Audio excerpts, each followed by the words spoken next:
नमस्कार दोस्तों, ध्रुव राठी एक 17 मिलियन प्लस सब्सक्राइबर वाला यूट्यूब चैनल जो अपनी वीडियो में सिर्फ ये बताने की कोशिश करता है कि देश डिक्टेटरशिप की चरम सीमा पर आ चुका है और सिर्फ अगेंस्ट द बीजेपी। और Dhruv Rathee is only save the Indian democracy. जिस देश में 60 साल कांग्रेस की सरकार रही, उस देश में 10 साल बीजेपी की सरकार अभी रिसेंटली आई। ध्रुव राठी का यह कहना कि आपने जिसे डेवलपमेंट के नाम पर वोट दिया है, जो कि कभी डेवलपमेंट कर ही नहीं सकती। अगर हम इसकी पुरानी वीडियो देखें तो कैसे शुरू से ही जब से बीजेपी गवर्नमेंट फॉर्म में आई है, तब से ही अपने वीडियो के माध्यम से सिर्फ और सिर्फ बीजेपी को क्रिटिसाइज करना। ये आदमी पार्टी से फंडेड नहीं है तो और क्या है। और खुद आम आदमी पार्टी अपने यूट्यूब हैंडल पे इसकी वीडियो अपलोड करना, ये सीधा सीधा और क्या बता रहा है। अगर 2024 में बीजेपी फिर से फॉर्म में आती है तो सबसे ज्यादा दर्द मुझे तो लगता है कि ध्रुव राठी को ही होगा, क्योंकि इंडियन डेमोक्रेसी का मजाक उड़ाना और सीधा सीधा इंडियन डेमोक्रेसी को डिक्टेटरशिप कहना, क्योंकि इसकी वीडियो अगेंस्ट द बीजेपी आती रहेगी, क्योंकि इसके हिसाब से यही इंडियन डेमोक्रेसी को बचा रहा है। नहीं तो इंडियन डेमोक्रेसी बहुत ज्यादा खतरे में है। कोई सेंस है इस बात की?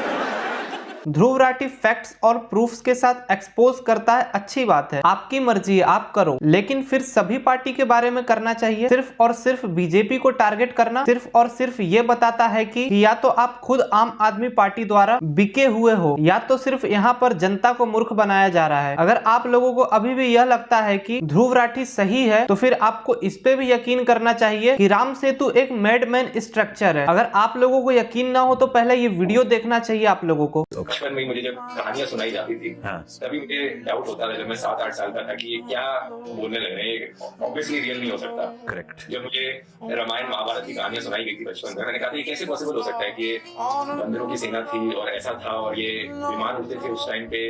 मैंने क्रिटिकल थिंकिंग और लॉजिकल रीजनिंग के बेसिस पर ही मैंने बचपन में ही ये कंक्लूजन रीच किया कि नहीं हो सकता, ये रियल नहीं हो सकता, कुछ सेंस नहीं बनाता। अगर इससे भी लगता है कि ध्रुव राठी सही है, तो आपको ये भी मान लेना चाहिए कि रामायण एक फ्रिक्शनल स्टोरी है। प्रभु राम और माता सीता को मानने से इनकार कर देना क्या सिर्फ हिंदुज्म और बीजेपी को टारगेट करना और बाकी चीजों को सही नहीं बताना क्या सिर्फ बीजेपी के कार्यकाल में तरक्की कम और नुकसान ज्यादा हुआ है? ये बात तो ये बताता है कि आप कितने बड़े वन साइडेड सपोर्टर हो। और सीधा सीधा सनातन धर्म को पाखंड का नाम देना, अगर भारत की जनता अपने धर्म यानी अपने आस्था को भी दबा सकती है, तो मुझे लगता है फिर उनके लिए ध्रुव राठी जैसे क्रिएटर ही सही है। पहले आप इस वीडियो को देखिए। जैसे आपके ट्रोलर जर्मन शेपर्ड भी बोलते हैं, तो जर्मनी बैठ के बात करता है, यहाँ आकर बात करो, इनको क्या जवाब? ये फिर से वही बात हो गई कि मेरी बातों का जवाब नहीं है तो कुछ नई चीज बना दी, कोई नई गाली बना दी यहाँ पर बोलने के लिए। सुभाष चंद्र बोस भी जर्मनी में जाकर काम करते थे, क्या उन्हें भी जर्मन शेपर्ड बोलोगे?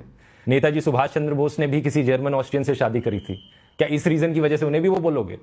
एक सेकंड, हम ये इंटरव्यू का कर रहे हैं, हम आपके घर में कर रहे हैं ना, तो क्या मैं आपके घर में रहता हूँ? जर्मनी में तो नहीं है। हाँ, इस वीडियो में ध्रुव राठी ने बताया अगर लोग उन्हें जर्मन शेफर्ड कहते हैं तो सुभाष चंद्र बोस को भी हमें यही कहना चाहिए, क्योंकि जर्मनी तो वो भी गए थे और जर्मन से उन्होंने शादी भी की थी। तो मैं आपको बता दूं, वो जर्मनी देश की अखंडता और प्रभुता को, देश की आजादी के लिए पाकिस्तान, काबुल, अफगानिस्तान के रास्ते होते हुए जर्मनी और जर्मनी से जापान हिंद फौज बनाने के लिए गए थे। लेकिन आप जर्मनी में इसलिए हो या तो जर्मनी में रहकर देश को तोड़ा जाए, काफी फर्क है। एक तरफ देश को जोड़ने की बात थी और एक तरफ देश को तोड़ने की बात थी। एक वीडियो में जो आपने सुभाष चंद्र बोस के साथ जो कंपैरिजन बताया, काफी वाहियात कंपैरिजन था। एक ऐसे व्यक्ति की तुलना जिससे आप कर रहे हो, शायद मुझे नहीं लगता कि आप उन लायक भी हो जिससे आप उनकी तुलना कर रहे हो। अगर हिंदुस्तान की जनता अगर आपको सपोर्ट करती है तो अंधभक्त नाम उन्हें देना चाहिए, क्योंकि ये बता रही है कि वो अपने धर्म का भी मजाक आंख बंद करके देख सकते हैं। आशा है दोस्तों आप मेरी बात से सहमत होंगे, अगर नहीं तो फिर जैसा चल रहा है वैसा चलने दीजिए। फिर मिलेंगे दोस्तों हमारी एक और नई वीडियो में। जय हिंद, जय भारत।